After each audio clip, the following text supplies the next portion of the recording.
తెలంగాణ రాజకీయాల్లో ఫార్ములా ఈ car race తీవ్ర దుమారం రేపింది. దీనిపై నాంపల్లి ఏసీబీ స్పెషల్ కోర్టులో నేటి నుంచి విచారణ ప్రారంభం కానుంది. బీఆర్ఎస్ వర్కింగ్ ప్రెసిడెంట్ మాజీ మంత్రి కేటీఆర్ ఈ రోజు ఉదయం 10:15 హైదరాబాద్లోని నాంపల్లి ఏసీబీ కోర్టుకు స్వయంగా హాజరవుతారు. ఈ కేసుకు సంబంధించి ఏసీబీ ప్రత్యేక కోర్టు కేటీఆర్తో పాటు ప్రధాన నిందితులకు మే నెలలోనే సమన్లు జారీ చేసింది. ట్రయల్లో తొలి విచారణ కావడంతో నిందితులంతా వ్యక్తిగతంగా హాజరు కావాల్సి ఉంటుంది. ఉదయం 9 గంటలకు నార్సింగిలోని తన నివాసం నుంచి బయలుదేరతారు కేటీఆర్. 10:15 కోర్టులో విచారణకు హాజరవుతారు.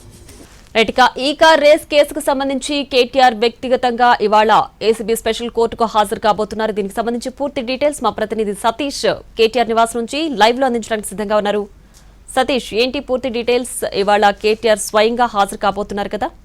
ఎస్, మరొకసారి తెర మీదకి వచ్చింది. ఈ కార్ రేసింగ్కు సంబంధించినటువంటి కేసు మరోసారి తెర మీదకి వచ్చింది. గతంలో ఏసీబీ కోర్టు విచారణ జరగబోతుందని చెప్పిన తర్వాత ఈ రోజు నుంచి విచారణ ప్రారంభం కాబోతుంది. అయితే ఆ విచారణలో దీంట్లో ఈ కేసులో A1గా ఉన్నటువంటి కేటీఆర్ విచారణకి హాజరు కాబోతున్నారు. నాంపల్లిలో ఉన్నటువంటి ఏసీబీ కోర్టుకు విచారణకు హాజరవుతానని నిన్ననే ఆయన ప్రకటించారు. మరికొద్దిసేపట్లో ఇక్కడ నార్సింగ్లో ఉన్నటువంటి ఆయన నివాసం దగ్గర నుంచి బయలుదేరబోతున్నారు.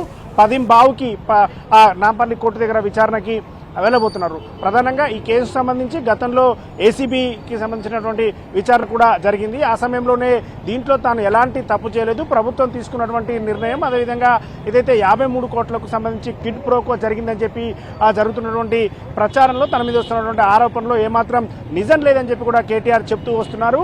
దానికి సంబంధించి విచారణ జరుగుతూ ఇప్పుడు కోర్టుకు కూడా జరిగింది. మొదటిసారి ఆయన కోర్టుకి హాజరు కాబోతున్నారు. దీంట్లో ఈ కేసు విచారణ దాదాపు సంవత్సరంన్నరగా కొనసాగుతుంది. అయితే మొదటిసారి ఇది విచారణ కోర్టులో జరగబోతుంది. ఏసీబీ కోర్టులో జరగబోయేటటువంటి ఈ విచారణకి కేటీఆర్ స్వయంగా హాజరు కాబోతున్నారు. ఆయన A1గా ఉన్నారు ఈ కేసులో, కాబట్టి ఆ విచారణకు ఆయన స్వయంగా హాజరు కాబోతున్నారు. ఆయనతో పాటు ఇక్కడ నుంచి కేటీఆర్ నివాసం దగ్గర నుంచి నాంపల్లిలో ఉన్నటువంటి ఏసీబీ కోర్టు దగ్గరికి ఆయనతో పాటు వెళ్ళడానికి మాజీ మంత్రులు, ఎమ్మెల్యేలు కూడా ఆయన నివాసానికి చేరుకున్నారు. మరికొద్ది సేపట్లో మరొక 5 నిమిషాల్లో కేటీఆర్ నివాసం నార్సింగ్లో ఉన్నటువంటి నివాసం నుంచి బయలుదేరబోతున్నారు.